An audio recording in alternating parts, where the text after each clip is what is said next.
नमस्कार दोस्तों। आइए सुने कहानी बावर्चन, जिसके लेखक हैं आचार्य चतुरसेन शास्त्री। ये कहानी मुगल काल के अंत समय की है। दोस्तों, किसी भी साम्राज्य के अंत में अपनों का धोखा सदैव शामिल रहता है। दोस्तों, यदि आपको मेरा कथावाचन पसंद आता है तो मेरे इस चैनल को सब्सक्राइब कर लें और मेरी कहानियों को लाइक और शेयर। तो आइए सुने कहानी बावर्चन। एक बार मुगल साम्राज्य का प्रताप सूर्य मध्य आकाश में तपकर अपने काल में विश्व भर में अप्रतिम तेज विस्तार कर गया था। मुगल दरबार का रुआब, दबदबा और शान और शौकत कभी अवर्ण्य थी, परंतु जब उसके अस्त होने का समय आया तो उसकी दशा ऐसी दयनीय हो गई जिसकी करुण कहानी आंसुओं के समुद्र में डूब गई। इस कहानी के अंतिम मुगल सम्राट बहादुर शाह के पतन काल और मुगम बेगमात की आंसुओं का, जो कभी केवल हीरे, मोती, इत्र और ऐश्वर्य को ही जानती थीं, ऐसा चोट भरा रेखा चित्र है जो हृदय में घाव कर सकता है। साम्राज्यों के पतन में विश्वासघातियों का सदैव साथ रहा है। इनमें भी एक ऐसे ही विश्वासघाती का संकेत किया गया है, जिसके बड़े वर्णन मुगल तख्त के पतन काल के इतिहास में पाए गए हैं। सन 1845 की 28वीं मई के तीसरे पहर एक पालकी चांदनी चौक से होकर लाल किले की ओर जा रही थी। पालकी बहुमूल्य कमख्वाब और जरी के पर्दों से ढकी हुई थी। 8 कहार उसे कंधों पर उठाए थे और 16 तातारी बांदियां नंगी तलवार लिए उसके गिर्द चल रही थीं। उसके पीछे 40 सवारों का एक दस्ता था, जिसका अफसर एक कुम्मेद अरबी घोड़े पर चढ़ा हुआ था। उसकी जरवफ्त बहुमूल्य पोशाक पर कमर में नाजुक तलवार लटक रही थी। उसकी पूंछ पर गंगा जमुनी काम हो रहा था। उसकी काली घनी दाढ़ी के बीच अंगारे की तरह दहकते चेहरे में मशाल की तरह जलती हुई आंखें चमक रही थीं, जिन्हें वो चारों तरफ घुमाता हुआ अकड़कर किंतु खूब सावधानी से पालकी के पीछे जा रहा था। भयानक गर्मी से दिल्ली तप रही थी। तब चांदनी चौक की सड़कें आज जैसी तारकोल बिछी हुई आईने की तरह चमचमाती न थीं। न मोटरों की घोंघों पोपों और सर्राट बंद दौड़ थी। चांदनी चौक की सड़कों पर काफी गर्द गुब्बार रहता था। हाथी, घोड़े, पालकी और नागौरी बैलों की जोड़ी से ठुमकती हुई बहलियां और एक अजब बाकी अदा से उछला करती थीं। पालकी अवश्य ही कहीं दूर से आ रही थी। कहार लोग पसीने से लथपथ हो रहे थे। उनका दम फूल रहा था और वे लड़खड़ा रहे थे। पीछे से अफसर तेज चलने की ताकीद कर रहा था, मगर ऐसा मालूम होता था कि अब और तेज चलना असंभव है। कहारों में एक बूढ़ा कहार था। उसका हाल बहुत ही बुरा हो रहा था। कुछ कदम और चलकर वो ठोकर खाकर गिर पड़ा। पालकी रुक गई। तातारी बांदियां ठिठक कर खड़ी हो गईं। अफसर ने घोड़ा बढ़ाया। बूढ़ा अभी संभला भी ना था कि एक चाबुक तपाक से उसकी गर्दन और कनपटी की चमड़ी उधेड़ गया।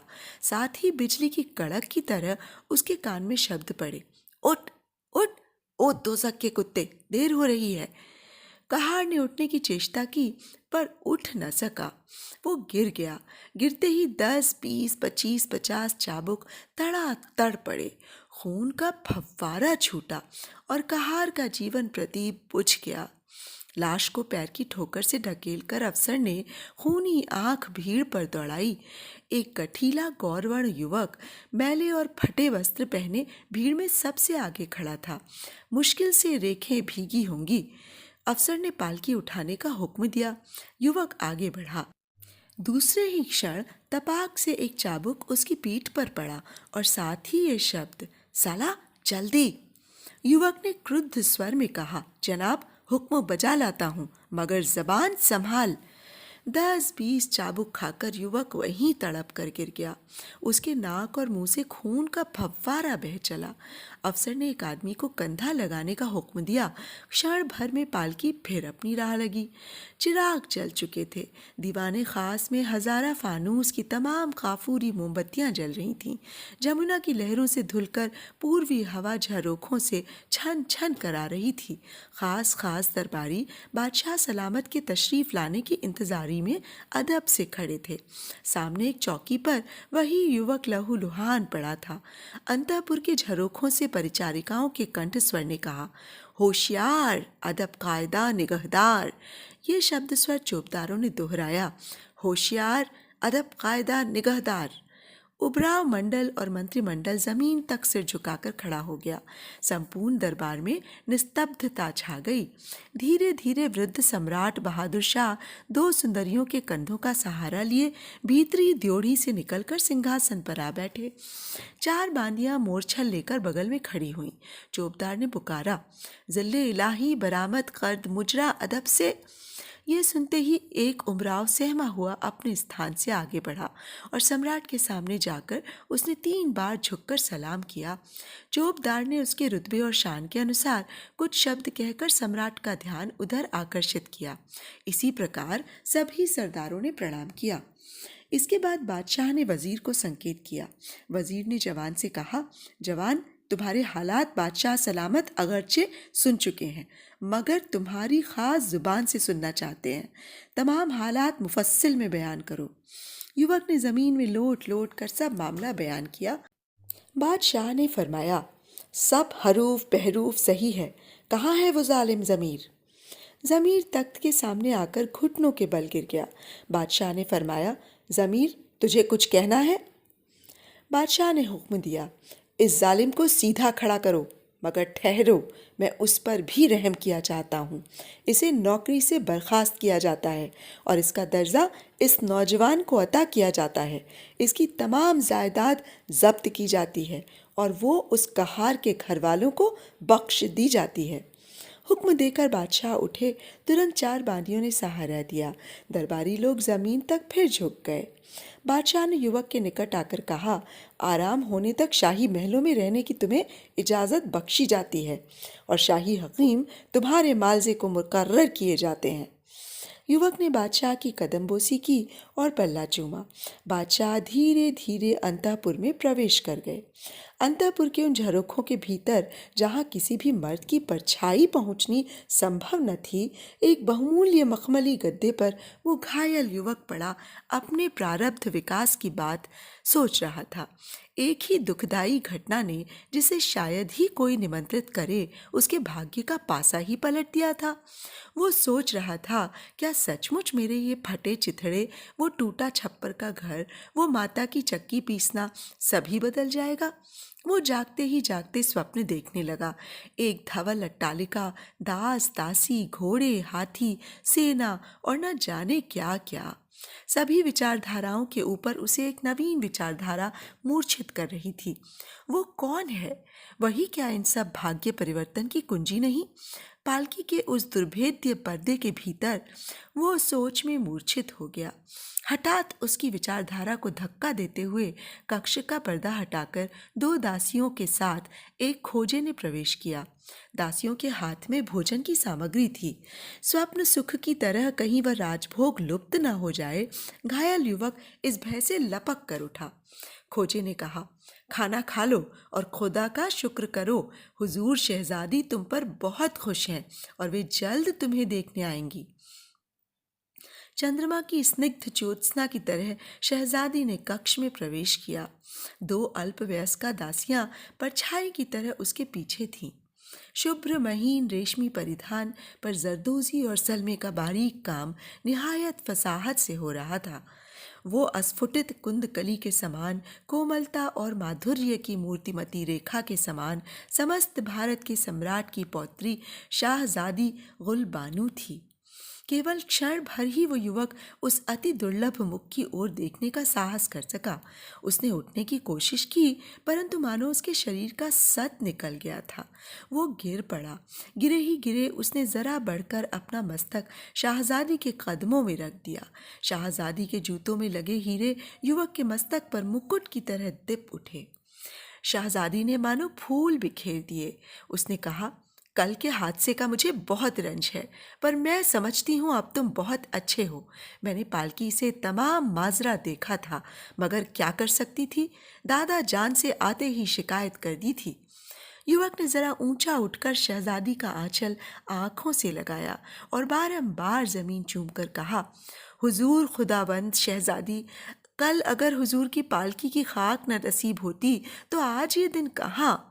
जहाँ पनाह ने इस नाचीज गुलाम को निहाल कर दिया, ताबेदार ताउम्र इन कदमों का नमक हलाल रहेगा। शहजादी कुछ न कहकर धीरे धीरे चली गई, परंतु उसके सांस की सुगंध वहाँ भर गई थी और उसी के प्रभाव से युवक के घाव भर गए थे। वो उस स्थान को जहाँ शहजादी के कमल पद छू गए थे अपनी छाती से लगाकर बदहवास पड़ा रहा। उस मूर्ति को चाहे क्षण भर ही वो देख सका था, पर वह उसके रोम रोम में बस गई थी। पर दुनिया के पर्दे में कौन सा ऐसा कोई मर्द बच्चा था जो फिर उसे एक बार देख लेने का हौसला भी कर सकता।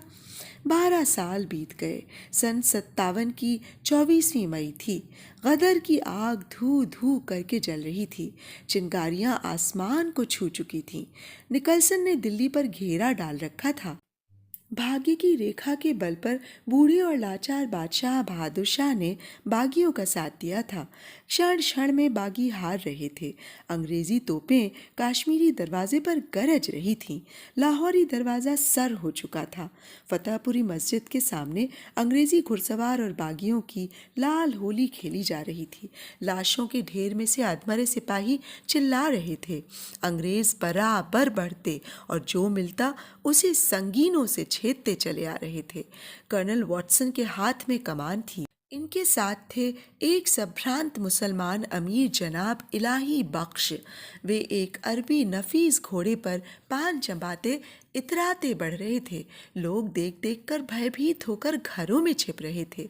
ये इलाही बख्श वही घायल युवक थे जो अपनी जवामर्दी और चतुराई से 10 वर्ष में बादशाह के अमीर और नगर के प्रतिष्ठित तथा प्रभावशाली व्यक्ति बन गए थे। अंग्रेज़ों ने दमदार मुगलों को जहाँ तोपों और संगीनों की नोक से वश में किया था, वहाँ कुछ नमक हराम संग दिल लोगों को अपनी भेद नीति और सोने के टुकड़ों से वश में कर लिया था। इलाही बख्श भी उनमें से एक थे। 10 वर्ष पहले शहजादी के कदमों में गिरकर नमक हलाली की जो बात उन्होंने कही थी, वो अब उन्होंने दरगुजर कर दी थी। वे अब अंग्रेज़ों के भेदिए थे।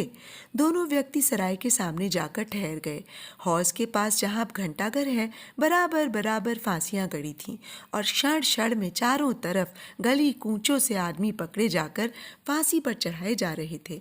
कुछ खास कैदी इनकी प्रतीक्षा में बंधे बैठे थे। हडसन साहब ने सबको खड़े होने का हुक्म दिया। इलाही बख्श ने उनमें से कुछ मुगल सरदारों और राजपरिवार वालों की शिनाख्त की। वे सब फांसी पर लटका दिए गए। इसके बाद बादशाह किले से भाग गए हैं, ये सुनकर एक फौज की टुकड़ी लेकर दोनों तीर की तरह रवाना हुए। बादशाह सलामत जल्दी जल्दी नमाज पढ़ रहे थे। उनके हाथ कांप रहे थे और आंखों से आंसुओं की धारा बह रही थी। शहजादी गुलबानू ने आकर कहा, बाबा जान, ये आप क्या कर रहे हैं? बेटी, अब और मैं कर ही क्या सकता हूँ। खुदा से दुआ मांगता हूँ, कहता हूँ, ऐ दुनिया के मालिक, मेरी मुश्किल आसान कर। ये तख्त तैमूर के खून का तख्त तो आज गया ही, मेरे बच्चों की जान और आबरू पर रहम बख्श। गुलबानू ने कहा, बाबा, दुश्मन किले तक पहुंच चुके हैं। आपके लिए सवारी तैयार है, आप भागिए। बादशाह ने अंधे की तरह शहजादी का हाथ पकड़कर कहा, भागू कहाँ? हाय, वो घड़ी अब आ ही गई। इसके बाद उन्होंने अपनी जड़ाऊ संदूकची मंगाई और परिवार के सब लोगों को बुलाकर एक एक मुट्ठी हीरे सबको देकर कहा, खुदा हाफिज। किले से निकलकर बादशाह सीधे निजामुद्दीन गए। उस वक्त उनके मुखमंडल की आभा उतरी हुई थी। कुछ खास ख्वाजासरा, कहार और इन्हीं गिने शुभचिंतकों के सिवा कोई साथ न था। चिंता और भय से वे रह रह कर काँप रहे थे। उनकी सफ़ेद दाढ़ी धूल से भर रही थी। बादशाह चुपचाप जाकर सीढ़ियों पर बैठ गए। गुलाम हुसैन चिश्ती सुनकर दौड़े आए। बादशाह उन्हें देखते ही खिलखिला कर हंस पड़े। चिश्ती साहब ने पूछा, खैर तो है? खैर ही है। मैंने तुमसे पहले ही कह दिया था कि ये बदनसीब कदर वाले मनमानी करने वाले हैं। इन पर यकीन करना बेवकूफ़ी है। ये खुद डूबेंगे और हमें भी डुबाएंगे। वही हुआ, भाग निकले। मुझे तो होनहार दिखाई दे गई थी कि मैं मुगलों का आखिरी चिराग हूँ। तख्त का आखिरी सांस टूट रहा है, कोई घड़ी भर का मेहमान है, फिर खून खराबा क्यों करूँ? इसलिए किला छोड़कर चला आया। मुल्क खुदा का है, जिसे चाहे दे, जिसे चाहे ले। सैकड़ों साल तक हमारे नाम का सिक्का चला, अब हवा का रुख कुछ और ही है। वे हुकूमत करेंगे, ताज पहनेंगे, इसमें अफसोस क्यों? हमने भी तो दूसरों को मिटाकर अपना घर बसाया था। हाँ, आज 3 दिन से खाना नसीब नहीं हुआ, कुछ हो तो ले आओ। चिश्ती साहब ने कहा, सिर्फ बाजरे की रोटी और सिक्के की चटनी है, हुक्म तो हाजिर करूं? वही ले आओ। बादशाह ने शांति पूर्वक एक रोटी खाकर पानी पीकर कहा, बस अब हुमायूं के मकबरे में चला जाऊंगा, वहां जो भाग्य में होगा वो होगा। हुमायूं के मकबरे में हडसन और इलाही बख्श ने आकर बादशाह को गिरफ्तार करके रंगून भेज दिया। 3 वर्ष व्यतीत हो गए। दिल्ली में अंग्रेजी अमल जम कर बैठ गया था। लाल किले पर यूनियन जैक फहरा रहा था। फांसियों की विभीषिकाओं ने नगर और ग्राम की जनता के मन में दहल उत्पन्न कर दी थी। भेड़ की तरह दब्बू चुपचाप अंग्रेजों के विधान को अटल प्रारब्ध की तरह देख और सह रहे थे। इलाही बख्श के पास बादशाही बख्शीश ही बहुत थी।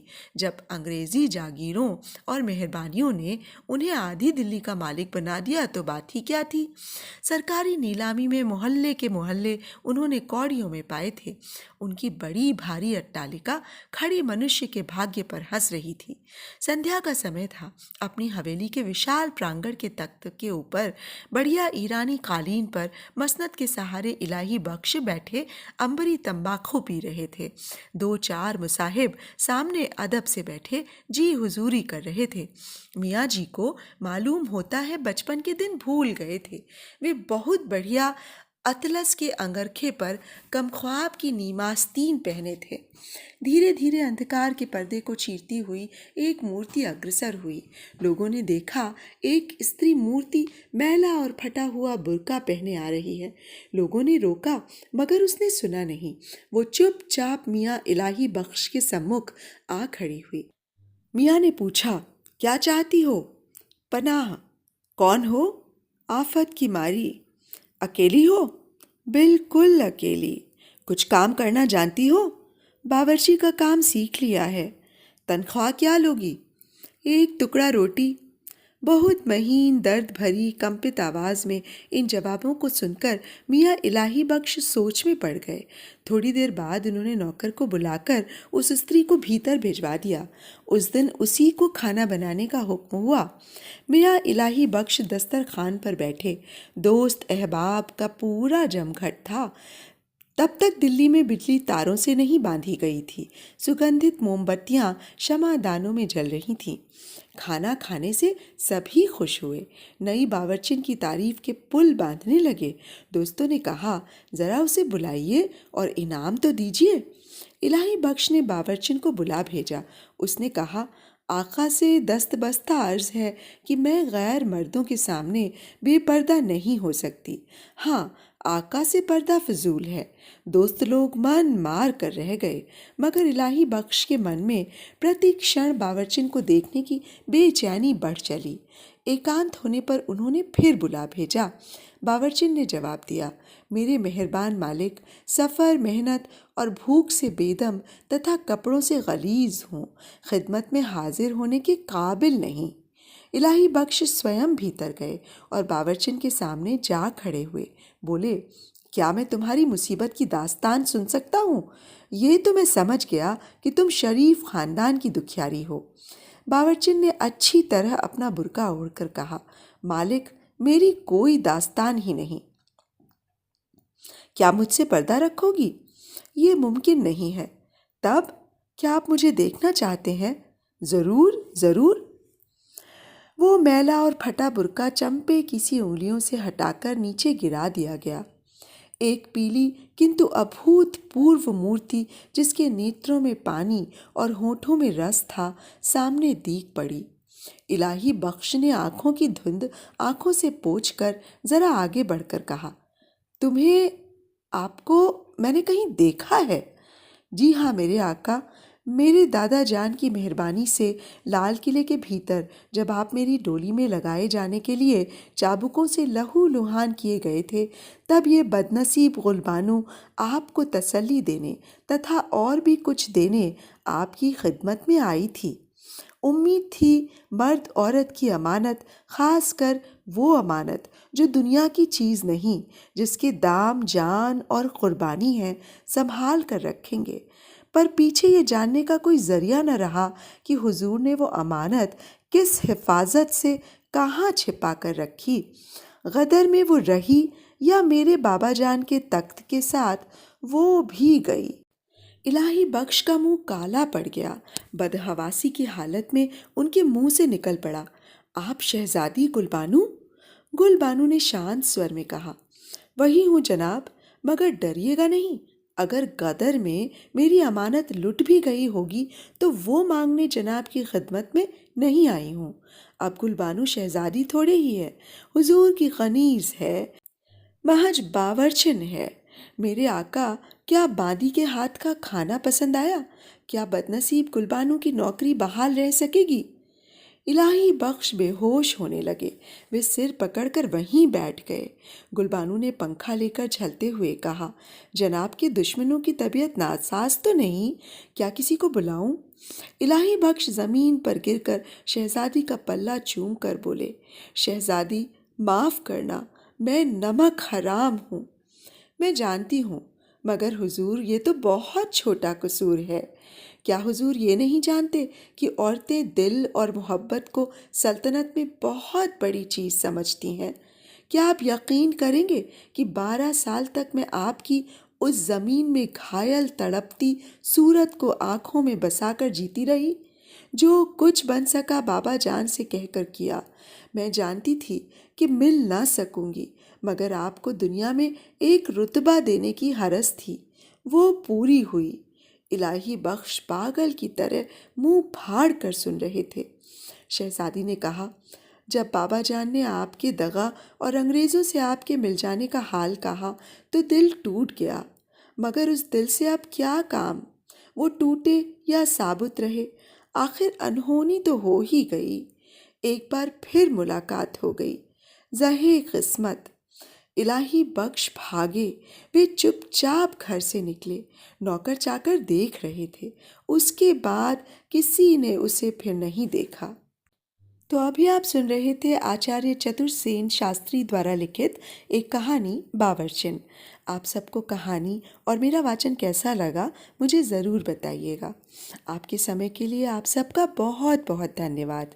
नमस्कार।